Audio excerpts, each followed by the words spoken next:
નમસ્કાર વિદ્યાર્થી મિત્રો, ધોરણ 9 ગણિત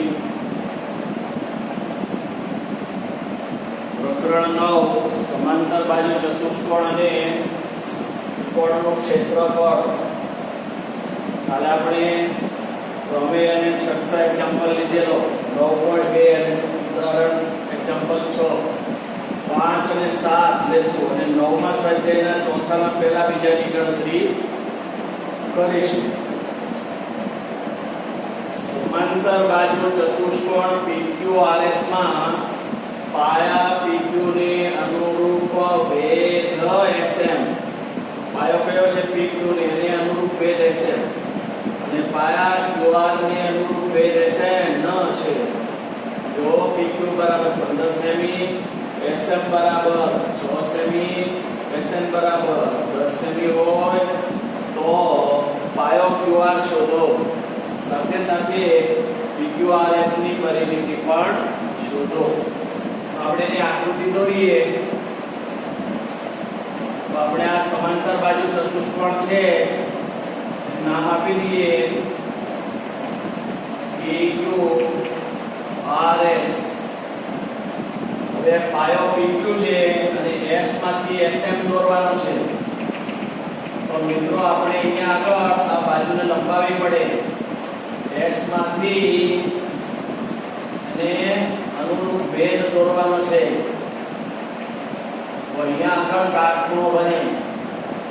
એ જ રીતે SN એ પાયો QR પર છે. તો આને લંબાવી દો અને બીજા પર એને અહીંયા ભેદ બનાવવાનો છે, કાટકોણ ત્રિકોણ. તો આ બે ભેદ થયા. મિત્રો આ રકમ વાંચ્યા પછી આકૃતિ દર્શાવીને એ જ અગત્યનું છે કે કયા પાયાને અનુરૂપ કયો ભેદ. તો હવે આપણે PQ નું માપ કેટલું આપ્યું છે તો કે 15 સેમી. પછી SM નું માપ તો કે 6 સેમી. પછી SN નું માપ તો કે 10 સેમી. તમારી પાસે શું પૂછ્યું તો કે QR બાજુનું માપ પૂછ્યું, પાયાનું માપ, અને સાથે PQRS ની પરિમિતિ શોધવાની છે. તો આપણે છઠ્ઠા એક્ઝામ્પલ ની અંદર જોયું તો પાયો ગુણ્યા ભેદ બરાબર પાયો ગુણ્યા ભેદ.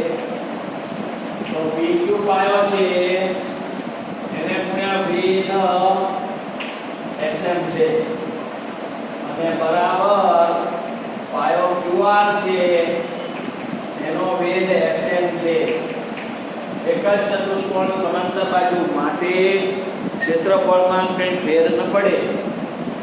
તો સમાંતર બાજુનું ક્ષેત્રફળ એટલે પાયો ગુણ્યા પાયાને અનુરૂપ ભેદ. આ પાયો ત્યારે આ ભેદ અને આ પાયો ત્યારે આ ભેદ સરખા થાય. કિંમત મૂકી આપણે 15 ગુણ્યા 6. જો આ બાજુનું માપ ખબર નથી, SN નું માપ 10 આપ્યું છે માટે 15 ગુણ્યા 6 90. 10 ક્યાં આવશે? જમણી બાજુ ગુણકમાંથી ડાબી તરફ છેદમાં. તો બોલો મિત્રો QR કેટલું આવે? 9 સેમી. એકમ શું છે? સેન્ટીમીટર. હવે આ 9 આવ્યું. હવે ચતુષ્કોણ PQRS ની પરિમિતિ તમને પૂછી છે. આપણે પરિમિતિ પૂછી તો PQ QR RS SB. તમે જો આ 15 હોય તો આ 15 થાય, આ 9 હોય તો 9 થાય.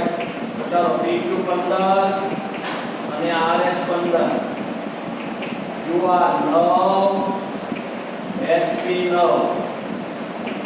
તો 15 × 30, 9 × 18 એટલે 48 સેન્ટીમીટર આ પરિમિતિ આવી. કોની પરિમિતિ 48 આવી? તો કે PQRS ચતુષ્કોણ સભાજન. તો મિત્રો રકમ વાંચ્યા પછી તમને ખાસ આકૃતિ રચતા આવવું જોઈએ. કયા પાયાને અનુરૂપ કયો ભેદ છે, ભેદ ક્યાં આવશે, બહાર હશે કે અંદર, એ જોવાનું. કારણ કે આ ખૂણો ગુરુ છે. તો ગુરુ કોણ હોય તો એના શિરોબિંદુ બાજુનું છે એમાંથી બહાર ભેદ છે. આ R પણ ગુરુ કોણ છે? તો x માંથી qr પર વેધ બહાર જ જાય, અંદર કઈ નો આવે. હા, તમને p માંથી qr પર વેધ પૂછે તો અહીંયા આવે. તમને r માંથી ps પર વેધ દોરો તો અહીંયા આવે. આ ધ્યાન રાખજો, ક્યાં વેધ આવે એનો ખાસ અંદાજ કેળવજો. હવે આપણે સાતમો દાખલો લઈએ. સમાંતર બાજુ ચતુષ્કોણ XYZ માં XYZW માં પાયા XY ને અનુરૂપ વેધ WP, પાયા YZ ને અનુરૂપ વેધ WQ છે. જો XY નું માપ બરાબર 24 સેમી, WP નું માપ 6 સેમી, WQ નું માપ 8 સેમી હોય તો YZ શોધો તથા XYZW ની પરિમિતિ પણ શોધો.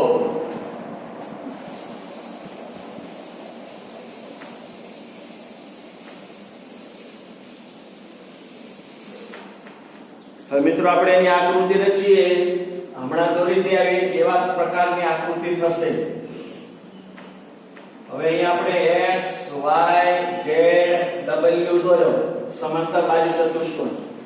હવે પાયો xy છે અને wp વેધ દોરવો છે. તો w માંથી વેધ xy ઉપર દોરવો હોય તો તમારે આ xy ને લંબાવવો પડે અને એના ઉપર તમે વેધ દોરો તો એનું નામ છે wp. અહીંયા 90 થાય. એ જ રીતે પાયો yz લેવાનો છે અને w માંથી q વેધ દોરવો છે. તો q માંથી વેધ દોરવો હોય તો yz ને પણ તમારે લંબાવવું પડે અને એના ઉપર wq વેધ દોરવો પડે. હવે તમે માપ જુઓ xy તો કે 24 સેન્ટીમીટર છે. પછી wp 6 સેમી છે. પછી wq તો કે 8 સેમી છે. તમારી પાસે માગ્યો કોણ? તો કે yz. પાંચમાનો જેવો જ દાખલો છે. જો તો આપણે લખીએ xy પાયો એને ગુણ્યા વેધ pw. પછી પાયો y છે એનો વેધ wq.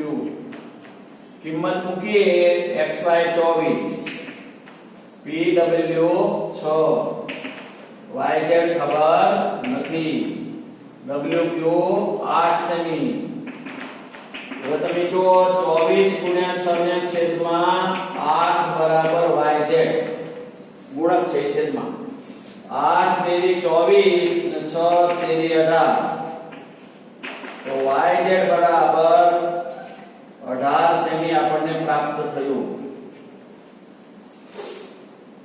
હવે એની પરિમિતિ પણ પૂછી છે.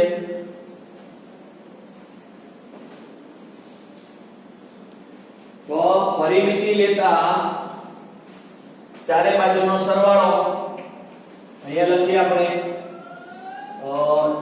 x y z w ની પરિમિતિ બરાબર xy plus yz plus zw plus wx. હવે જો xy 24, yz આવ્યું 18. હવે આ 24 હોય તો આ zw 24, આ 18 તો આ પણ 18. 24 દુ 48, 18 દુ 36, 14 1 3 4 7 1 8 કેટલા થશે? 84 સેન્ટીમીટર.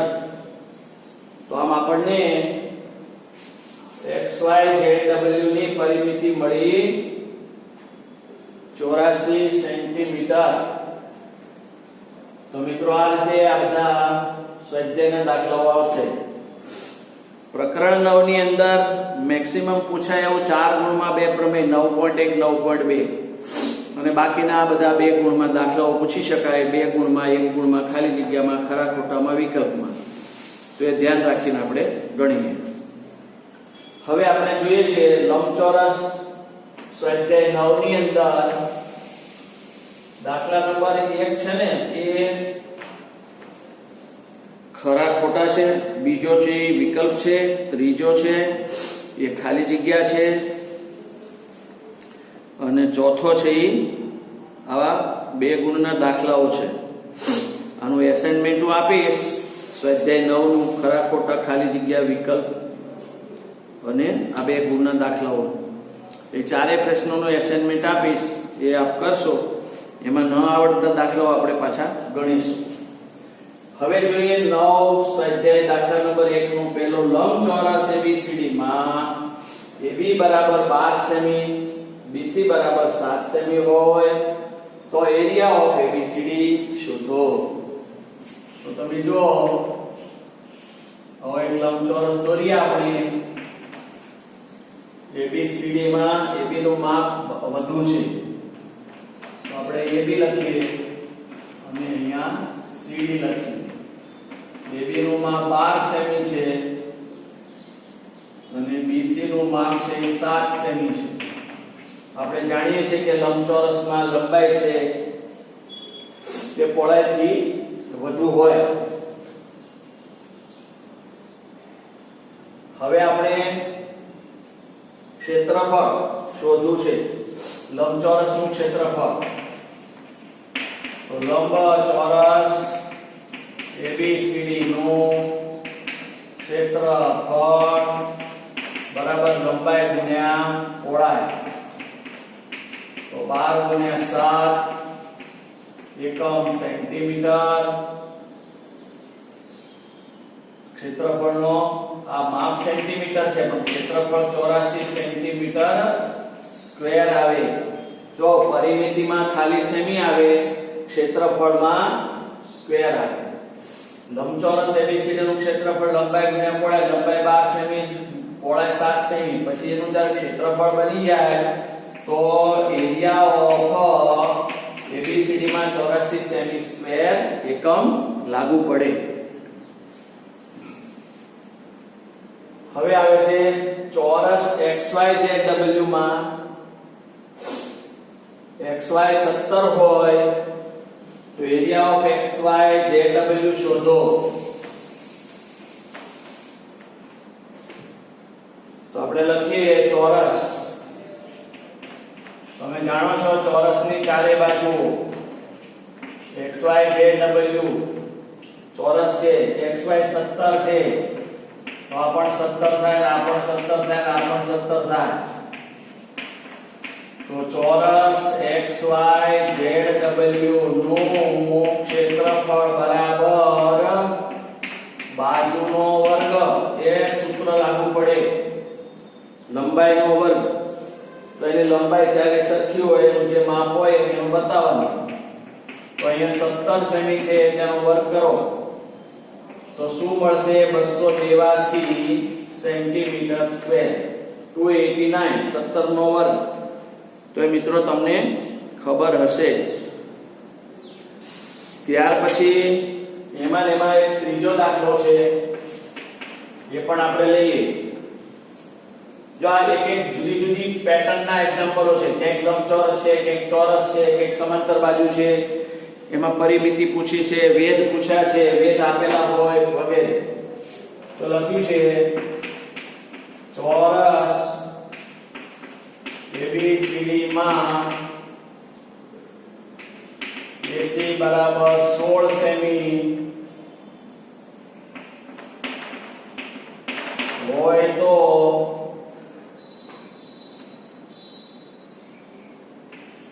એરિયા ઓફ ABCD શું મળે પૂછ્યું છે. ચોરસ ABCD માં AC 16 સેમી હોય તો એરિયા ઓફ ABCD શું મળે શોધો એમ પૂછ્યું છે. હવે હમણાં આપણે લીધું તેમ આપણી પાસે ABCD આ બાજુ વાળો ચોરસ છે જેમાં AC નું માપ 16 છે. હવે તમારે આખા ABCD નું ક્ષેત્રફળ મેળવવું છે. તો યાદ રાખજો, ચોરસ હોય, લંબચોરસ હોય, સમાંતર બાજુ હોય, એના વિકર્ણો દ્વારા બે એકરૂપ ત્રિકોણો વિભાજન થાય છે. તો તમારી પાસે AB પણ નથી અને BC પાયો પણ નથી. તમારી પાસે આ 16 છે. ધારો કે AB નું માપ x હોય, BC નું માપ પણ x થાય કારણ કે ચોરસ છે. એટલે ધારો કે CD માં AB બરાબર BC બરાબર CD બરાબર DA બરાબર X છે. હવે આપણે તો ખાલી આ જોઈશું. હવે એમાં ત્રિકોણ ABC માં ખૂણો B બરાબર શું છે 90, AC શું છે તો કે કર્ણ. જો ચતુષ્કોણનું ક્ષેત્રફળ મળ્યો છે, બાજુનું માપ મળી જાય તો બાજુના માપનો વર્ગ કરી શકો. તો આપણે બાજુનું માપ x મેળવવા પ્રયત્ન કરીએ તો કાટકોણ ત્રિકોણમાં આ પાયથાગોરસનો નિયમ લાગુ કરો. AC વર્ગ બરાબર AB વર્ગ વત્તા BC વર્ગ. 16 નો વર્ગ બરાબર x નો વર્ગ વત્તા x નો વર્ગ. હવે 16 ગુણ્યા 16 બરાબર 2x નો વર્ગ. x વર્ગમાં x વર્ગ ઉમેરો 2x વર્ગ થાય. હવે 16 ગુણ્યા 16 ભાગ્યા 2 બરાબર અહીંયા વધે x વર્ગ. માટે x વર્ગ બરાબર હવે તમે જો 8 દુ 16 2 અઠ્ઠા 16 એટલે આપણી પાસે 2 ગુણ્યા 4 એટલે 8 અને એને ગુણ્યા 4 નો વર્ગ આવું થયું.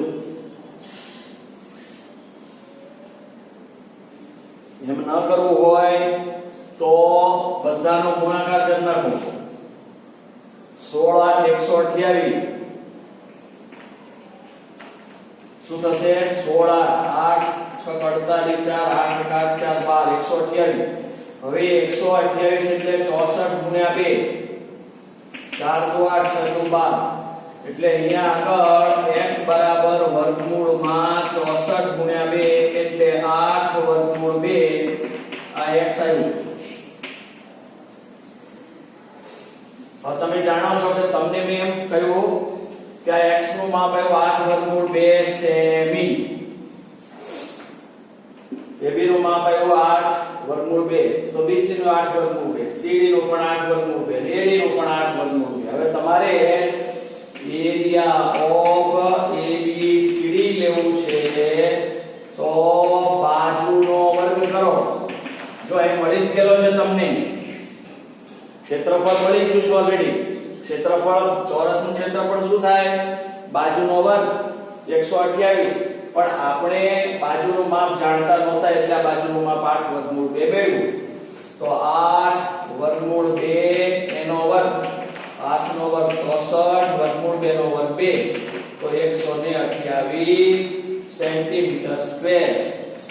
તો આ રીતે એરિયા ઓફ ABCD મળ્યું. તો મિત્રો આવા પ્રકારના દાખલાઓ આમાં છે.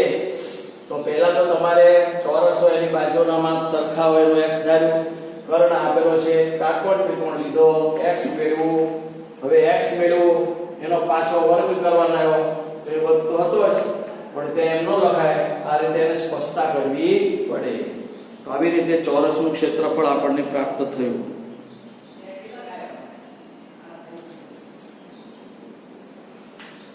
એમાં ચોથો પણ લઈ લઈએ. એમાં તમે જો નવો પ્રકાર, 4 પ્રકાર તમને શીખવા. એક લંબચોરસ, એક ચોરસ, એક ચોરસમાં વિકર્ણનું માપ, હવે એક સમબાજુનું માપ છે. અને પછી આપણે પૂરું કરીએ. સમબાજુ ચતુષ્કોણ ABCD માં AC બરાબર 16 સેમી અને BD બરાબર 30 સેમી હોય તો સમબાજુ ચતુષ્કોણ ABCD માં AC 16 સેમી અને BD 30 સેમી હોય તો એરિયા ઓફ ABCD મેળવો. તો અહીંયા આગળ સમબાજુ ચતુષ્કોણ આપણે દોરીએ. ABCD AC અને BD. AC નું માપ 16, BD નું માપ 30. આ 30 છે, આ 16 છે. મિત્રો યાદ રાખો સબાચના વિકર્ણો સમબાજુ ચતુષ્કોણના વિકર્ણો પરસ્પર શું કરે? કાટખૂણે દુભાગે છે. આ વિધાન થયું.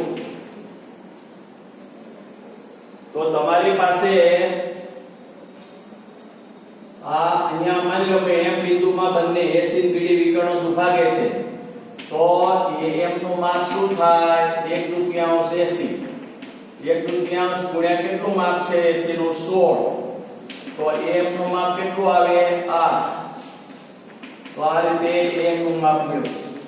એ જ રીતે BM નું માપ શું આવે? તો 1/2 BD. તો 1/2 ગુણ્યા BD નું માપ 30 છે.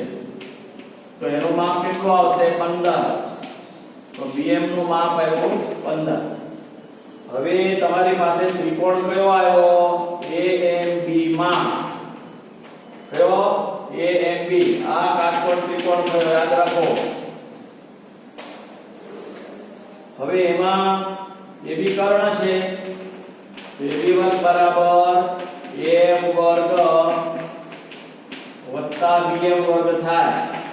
AM નો વર્ગ એટલે 8 નો વર્ગ, BM એટલે 15 નો વર્ગ. 8 નો 64 225, 15 નો 5 4 9 6 7 8 અને આ 2. તો અહીંયા આવ્યા 17. તો AB નું માપ આવ્યું 17.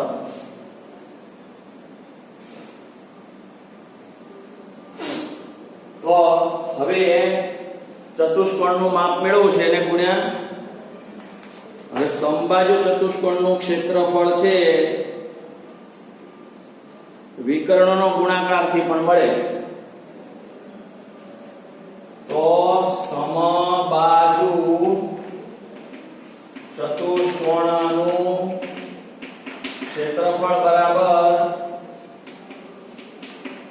વિકર્ણોનો ગુણાકાર. મિત્રો આ સીધું સૂત્ર પણ વાપરી શકો. વિકર્ણો એટલે ગુણાકાર એટલે AC અને BD નો ગુણાકાર. AC નો 16 અને BD નો 30. 480 સેમી સ્ક્વેર. સીધું મૂકી દીધું મેં. તો સમબાજુ ચતુષ્કોણનો ક્ષેત્રફળ શું? તો કે વિકર્ણોનો ગુણાકાર એ એનું સૂત્ર છે. અને વિકર્ણનો ગુણાકાર તમે જાણો, વિકર્ણ એક AC છે અને એક BD બે આપેલા છે અને ગુણાકાર કરતા 480 સેમી સ્ક્વેર થાય. તો હવે અહીંયા તમે જ્યારે AB 17 આવ્યું છે તો આ ત્રિકોણનું ક્ષેત્રફળ મળે પાયો ગુણ્યા વેધ અને એનો 4 ગણો કરો એટલે સમબાજુનું પણ મળે. તો એ રીતે પણ તમે મેળવી શકો. પણ આ રીત થોડી લેન્ધી પડશે. આ સીધા સૂત્રની રીત સહેલી પડશે. તો તમારે સીધા સૂત્રોની રીતો પાકી કરવાની. તો લંબચોરસનું ક્ષેત્રફળ લંબાઈ ગુણ્યા પહોળાઈ, ચોરસનું ક્ષેત્રફળ બાજુનો વર્ગ, સમબાજુનું ક્ષેત્રફળ વિકર્ણોનો ગુણાકાર, સમાંતર બાજુનું ક્ષેત્રફળ પાયો ગુણ્યા પાયાને અનુરૂપ વેધ. તો આ બધા સૂત્રો ખાસ પાકા કરશો. અને આવી રીતે સ્વાધ્યાય કે ગણિતમાં આપેલો છે એમાં ગણતરીના દાખલાઓ ગણશો. પ્રમેય 9.1 9.2 પાકા કરશો. અસ્તુ જય સ્વામિનારાયણ. આનો એસાઇનમેન્ટ આપું તે એસાઇનમેન્ટ પાકી નોટમાં લખશો.